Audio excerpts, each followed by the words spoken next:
Jemaat Tuhan di GKMI Efrata Pare, Salam. Puji Tuhan, kita pada hari ini bisa beribadah dalam rangka kenaikan Tuhan Yesus Kristus. Saudara, kita akan mengucap syukur karena diberi kesempatan walaupun beribadah di dalam rumah. Tapi sebelum kita mendengarkan firman Tuhan, mari kita bersatu di dalam doa untuk pimpinan Tuhan di dalam kita mendengarkan firman Tuhan pada hari ini. Mari kita berdoa. Ya Tuhan, Allah kami yang baik, kami mengucap syukur Tuhan untuk kesempatan kali ini, di mana Tuhan memberikan kesempatan bagi kami untuk mengingat bagaimana Tuhan naik ke surga.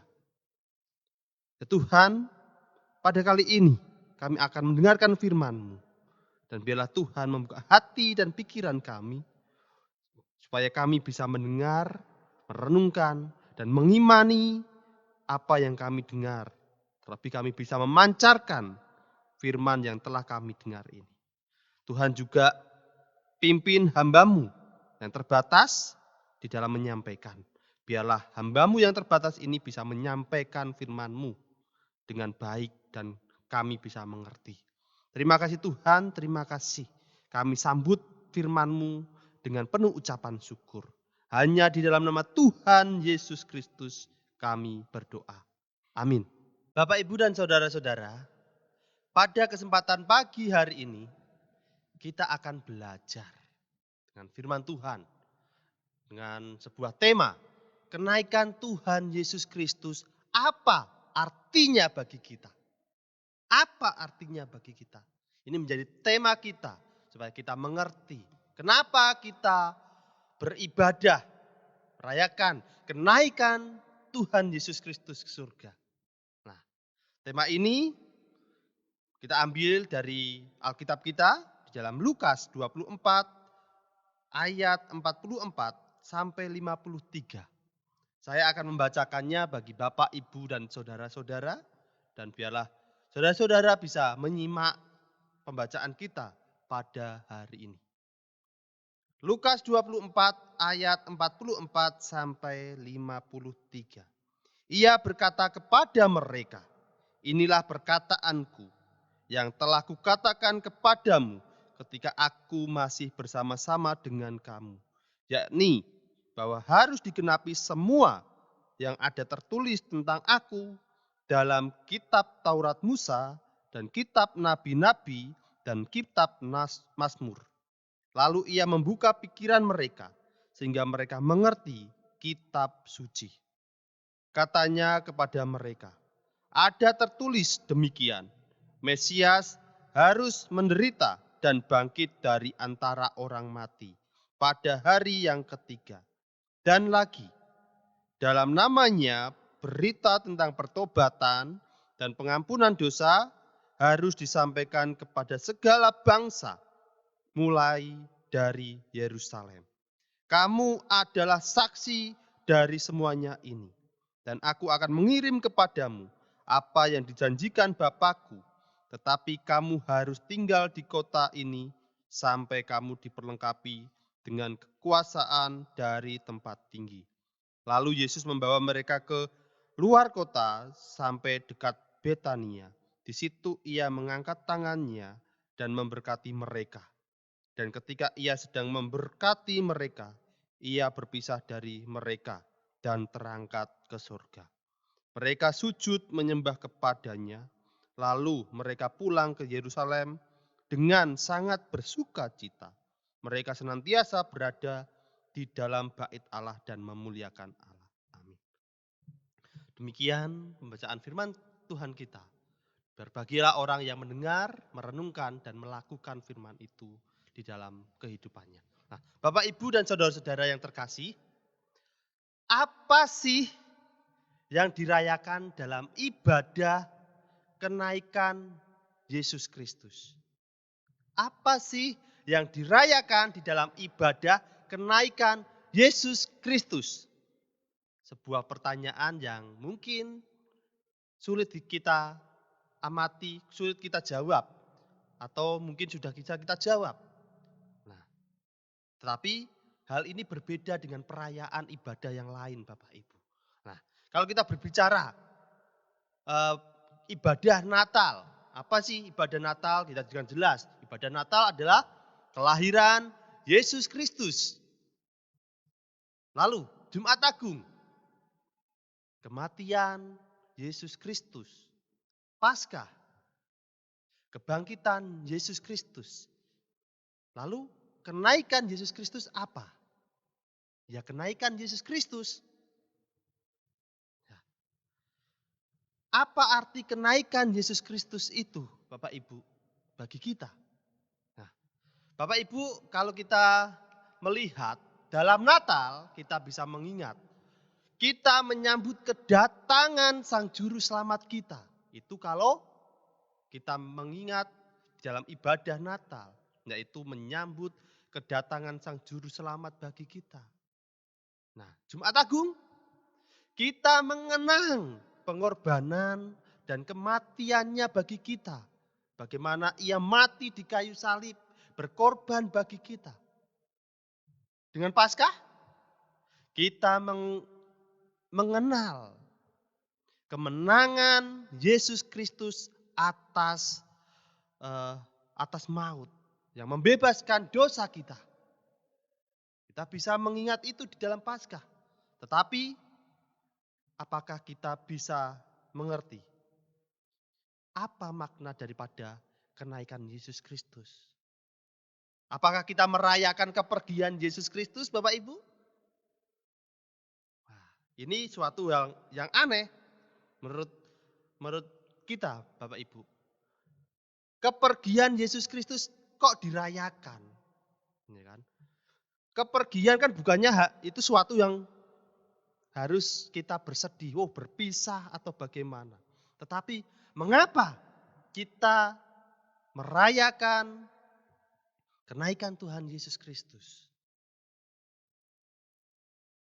Nah, Bapak Ibu, bila kita mempunyai anak, ada acara syukuran.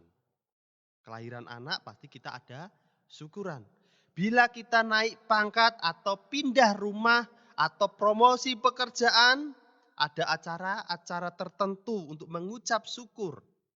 Namun Bapak Ibu, pernahkah Bapak Ibu membayangkan ada orang yang merayakan peristiwa bagaimana ia ditinggal pergi oleh kekasihnya? Bagaimana orang ditinggal kekasihnya itu justru merayakan. Pernahkah saudara melihat? Pernahkah Bapak Ibu melihat? Kalau ada yang merayakan ditinggal kekasih yang dikasihinya, itu suatu hal yang aneh menurut saya Bapak Ibu. Menurut saya hal yang aneh. Lah, kepergian orang yang dikasihinya kok dirayakan, apalagi kekasihnya tak kunjung kembali. Bukan merayakan harusnya, tetapi patah hati, sedih. Itu yang harus dilakukan. Tetapi mengapa? Kalau kita lihat, kita ditinggal oleh orang terkasih. Murid-murid Yesus ditinggal oleh guru yang terkasih. Apa yang dirayakan? Bapak Ibu, marilah kita memikirkan ulang. Memikirkan ulang tentang arti dan relevansinya peristiwa kenaikan Yesus Kristus di dalam kehidupan kita. Mengapa kita merayakan kenaikan Yesus Kristus? Mengapa kita merayakannya di dalam ibadah yang khusus? Nah, itu harus kita pikirkan. Sehingga kita tahu apa artinya bagi hidup kita. Nah, Bapak Ibu, di dalam pembacaan kita pada hari ini kita bisa melihat poin-poin makna daripada kenaikan Yesus Kristus yang membuat kita bisa tahu mengapa kita merayakan ibadah kenaikan Yesus Kristus. Ada dua hal Bapak Ibu yang bisa kita pelajari hari ini sehingga kita tahu mengapa kita merayakan kenaikan Yesus Kristus. Yang pertama adalah kenaikan Yesus Kristus menunjukkan penggenapan janji Allah. Penggenapan janji Allah. Menarik untuk memperhatikan bagaimana Lukas ini mengakhiri Injil yang ditulisnya Bapak Ibu. Injil ini diakhiri dengan peristiwa kenaikan Yesus Kristus ke surga. Nah, sebelum peristiwa kenaikan ini, Tuhan Yesus menjelaskan kepada murid-muridnya bahwa dia harus menggenapi segala perkataan yang tertulis tentang dirinya. Nah, yang tertulis tentang dirinya di dalam kitab Taurat Musa, kitab Nabi-Nabi, dan kitab Mazmur. Yesus memahami bahwa kehadirannya tidak terlepas dari rancangan Bapa yang ada di surga. Rancangan yang telah Bapaknya ungkapkan sejak zaman perjanjian lama. Rancangan Bapa yang kemudian digenapi dalam kehidupan Yesus Kristus ini menunjukkan bahwa Allah tidak pernah mengingkari janjinya. Meskipun janji tersebut diungkapkan ratusan tahun, bahkan ribuan tahun setelah Allah memberikan janji itu. Bapak Ibu, Lukas perlu menunjukkan bahwa Yesus Kristus merupakan penggenapan janji itu. Karena berulang kali orang-orang Israel merasa kecewa Bapak Ibu. Oleh sebab itu Lukas ingin menekankan bahwa Yesus adalah penggenapan janji itu. Nah, orang Israel sudah sering kali mendapati seperti itu. Dan seringkali kecewa. Orang-orang Israel seringkali ada yang menyatakan diri sebagai Mesias. Namun ternyata kemudian mati dan tidak bangkit lagi. Dan itu membuat mereka kecewa. Mesias yang palsu hadir. Tetapi Yesus berbeda. Yesus adalah janji yang Tuhan genapi. Yesus adalah janji itu. Oleh sebab itu, pengalaman yang berulang kali itu yang membuat takut mereka sudah terselesaikan di dalam Yesus. Lukas menandaskan bahwa janji Allah sudah digenapi melalui Yesus. Dan lebih lengkap lagi digenapi ketika Ia terangkat ke surga, naik ke surga. Nah, Bapak Ibu, ketika kita hidup di zaman sekarang, janji Allah kepada kita itu pun juga nyata. Nah, tetapi ingat, janji Tuhan itu menurut waktu Tuhan, bukan waktu kita. Waktu Tuhan itu berbeda dengan kita. Waktu Tuhan itu tepat. Nah, Bapak Ibu, ada sebuah cerita. Suatu kali saya berjanji kepada anak di dalam komisi anak sewaktu saya pelayanan di Tangerang.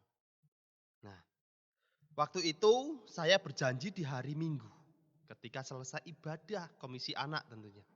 Saya berjanji hari Rabu saya akan main ke rumah.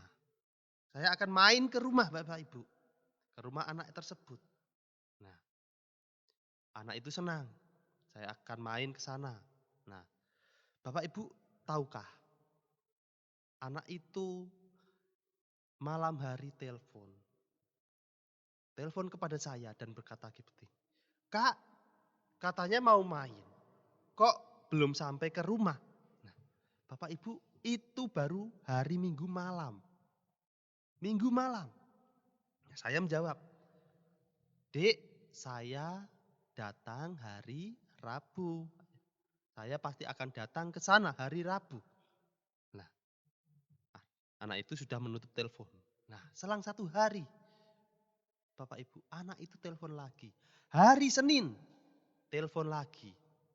Kak, katanya mau ke sini. Kok kakak gak ke sini? Saya jawab begitu juga. Saya datang hari Rabu. Hari Selasa, anak itu juga telepon lagi dan mengatakan seperti itu. Nah, Bapak Ibu, inilah gambaran tentang manusia. Bagaimana manusia itu eh, memikirkan waktu yang ia pikirkan. Sama dengan anak itu. Anak itu belum tahu konsep tentang hari. Oleh sebab itu, ia menanyakan tiap hari, tiap hari. Demikian juga manusia. Seringkali seperti itu. Tetapi ingat, waktu Tuhan itu adalah waktu yang berbeda dengan waktu manusia. Waktu Tuhan itu adalah waktu yang tepat. Janji Tuhan akan digenapi. Dan itu tepat sesuai dengan waktu Tuhan dan kehendaknya. Nah, Bapak Ibu, apakah kita sedang menantikan penggenapan janji? Terutama janji Tuhan di dalam kehidupan kita. Nah, berulang kali menanti di dalam doa. Berulang kali kita doa tetapi tidak terjawab. Mungkin kita berdoa untuk penyakit kita. Sembuhkan penyakit saya, Tuhan. Masalah penyakit tidak terselesaikan, tidak sembuh-sembuh. Kita berdoa, suatu masalah yang kita gumulkan, tapi Tuhan juga tidak menyelesaikan masalah kita. Bapak Ibu, dalam kondisi seperti ini memang lebih mudah kita untuk menyerah. Kita lebih mudah untuk menyerah, berhenti berharap ketika kita tidak menjawab jawaban. Mungkin menganggap kita sudah berhenti berharap. Kemudian kita bersikap skeptis terhadap doa. Dan juga ibadah tentunya. Doa, enggak doa sama saja. Ibadah, enggak ibadah sama aja. Itu adalah sikap skeptis. Namun jika ini yang kita lakukan, kemana lagi kita akan mengarahkan pengharapan kita, Bapak Ibu? Kalau kita bersikap skeptis, kemana kita mengarahkan pengharapan kita? Bapak Ibu, daripada lari dari Tuhan, dengan segala kekecewaan, bukanlah lebih baik menghadap Tuhan, datang kepada Tuhan dengan pertanyaan, sampai kapan Tuhan? Menanti dan bertanya di hadapan Tuhan itu jauh lebih baik daripada melarikan diri daripada Tuhan. Datang dan bertanya, menanti dan bertanya itu lebih baik daripada lari dari hadapan Tuhan. Allah yang setia itu pasti setia dan mengenapi janjinya. Lebih baik gelisah menanti daripada gelisah di dalam pelarian diri, Bapak Ibu. Nah, itulah yang menjadi poin kita pada hari ini yang pertama, Bapak Ibu. Yang kedua, kita bisa belajar, yaitu kenaikan Yesus Kristus menunjukkan bahwa karya Allah tidak terhenti. Bapak Ibu, setelah menjelaskan betapa kehadirannya itu menggenapi janji Allah, Yesus berkata kepada murid-muridnya, "Kamu adalah saksi dari semuanya ini." Nah, apa arti pertanyaan ini, Bapak Ibu? Apa arti perkataan ini? Ya. Bapak Ibu, tugas saksi adalah meneruskan berita yang ia ketahui kepada orang lain. Dari sini kita bisa memahami bahwa pelayanan Yesus Kristus di dalam dunia telah berakhir. Tetapi pelayanan para saksi baru saja akan segera dimulai. Tuhan Yesus pelayanan di dunia sudah berakhir. Tetapi tugas para saksi dimulai. Yesus menegaskan pada murid-muridnya bahwa tugas sebagai saksinya itu mustahil dilakukan dengan kekuatan mereka sendiri. Tugas sebagai saksi itu mustahil dilakukan dengan kekuatan sendiri. Oleh sebab itu, Tuhan Yesus menekankan di sini ada janji, yaitu menjanjikan adanya penolong. Adanya penolong. Oleh sebab itu, Tuhan Yesus tidak meminta mereka untuk segera bersaksi. Tuhan Yesus meminta untuk menunggu. Tuhan Yesus meminta untuk menunggu, menanti. Nah, tetapi kamu harus tinggal di dalam kota ini sampai kamu diperlengkapi dengan kekuasaan dari tempat tinggi. Bapak Ibu, ini adalah prinsip utama dalam karya Tuhan. Prinsip utama dalam karya Tuhan. Karyanya terus berkelanjutan. Tuhan mengutus murid-muridnya. Tuhan juga yang memperlengkapi. Nah, mengapa Tuhan perlu memperlengkapi kita dengan kehadiran Roh Kudus-Nya? Itu menjadi pertanyaan kita, Bapak Ibu. Karena Tuhan memahami bahwa hidup melanjutkan karya, yaitu memberitakan firman Tuhan, melanjutkan karya perdamaian, itu bukanlah tugas yang mudah, Bapak Ibu. Oleh sebab itu, Tuhan Yesus memberikan janji seorang penolong. Itu bukan tugas yang mudah. Karena di tengah dunia yang jahat ini, banyak yang membenci. Nah, dengan kesulitan dan pergumulan kita melaksanakan karyanya, kita menemukan kehadiran Allah.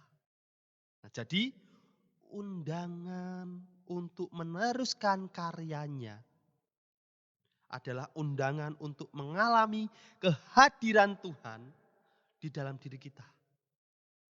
Nah, ketika Tuhan hadir di dalam kehidupan kita, kita akan mengalami transformasi kehidupan. Ketika Tuhan hadir di dalam diri kita, kita akan mengalami transformasi. Transformasi yang lahir daripada Allah itu sendiri. Bapak Ibu, ke-11 murid Yesus bukanlah orang yang spesial. Bukanlah orang yang spesial. Terutama di masa itu. Bukan yang spesial. Rata-rata berasal dari kalangan biasa-biasa saja.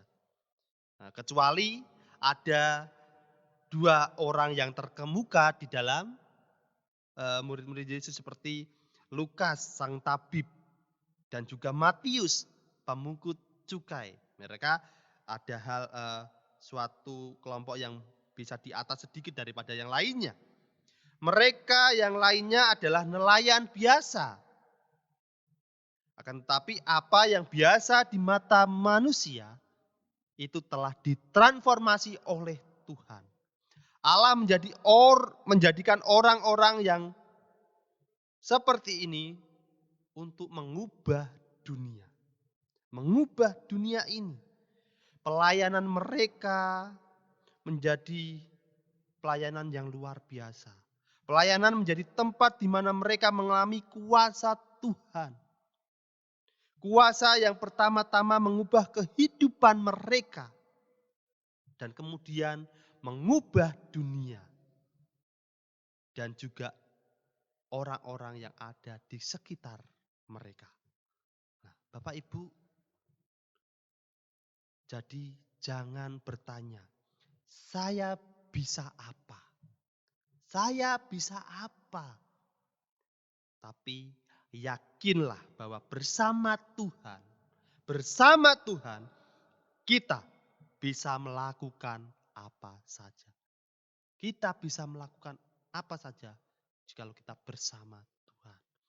Kenaikan Yesus adalah tanda kesetiaan Tuhan terhadap janjinya.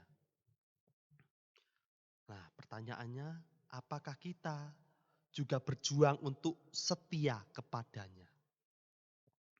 Apakah kita sudah berjuang untuk setia kepadanya?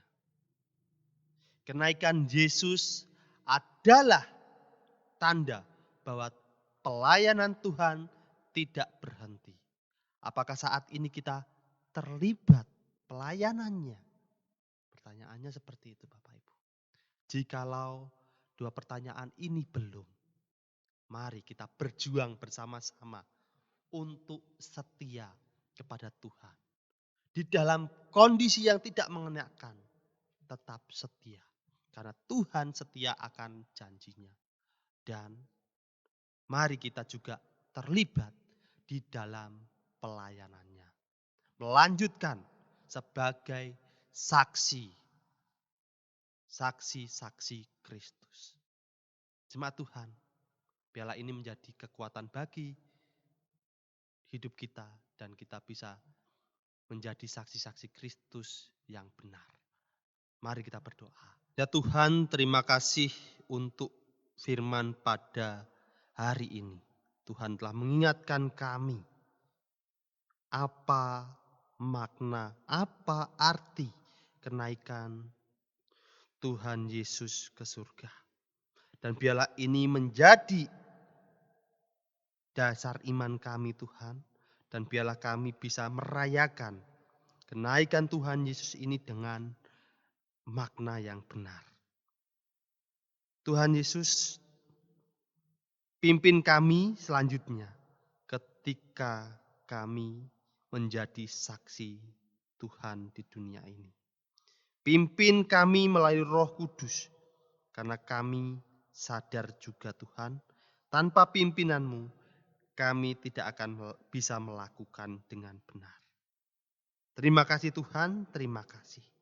Hanya di dalam nama Tuhan Yesus Kristus kami berdoa dan mengucap syukur. Amin. Bapak Ibu, mari saya ajak untuk bangkit berdiri. Sebagai jemaat Kristen yang ingin meneladani Kristus, marilah kita mengikrarkan komitmen pembaharuan secara bersama-sama.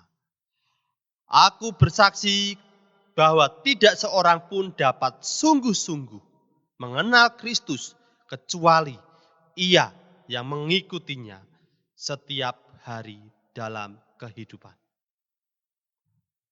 Dan sebagai bagian dari gereja yang marilah bersama-sama dengan gereja-gereja di sepanjang segala abad dan tempat, kita mengikrarkan pengakuan iman rasuli. Aku percaya kepada Allah, Bapa yang Maha Kuasa, Khalik langit dan bumi, dan kepada Yesus Kristus anaknya yang tunggal, Tuhan kita, yang dikandung daripada Roh Kudus, lahir dari anak darah Maria, yang menderita sengsara di bawah pemerintahan Pontius Pilatus, disalibkan, mati dan dikuburkan, turun ke alam maut, pada hari yang ketiga bangkit pula dari antara orang mati, naik ke surga, duduk sebelah kanan Allah, Bapa yang Maha Kuasa. Dan dari sana ia akan datang kembali untuk menghakimi orang yang hidup dan yang mati. Aku percaya kepada Roh Kudus, gereja yang kudus dan persekutuan orang kudus, pengampunan dosa, kebangkitan orang mati, dan hidup yang kekal. Amin.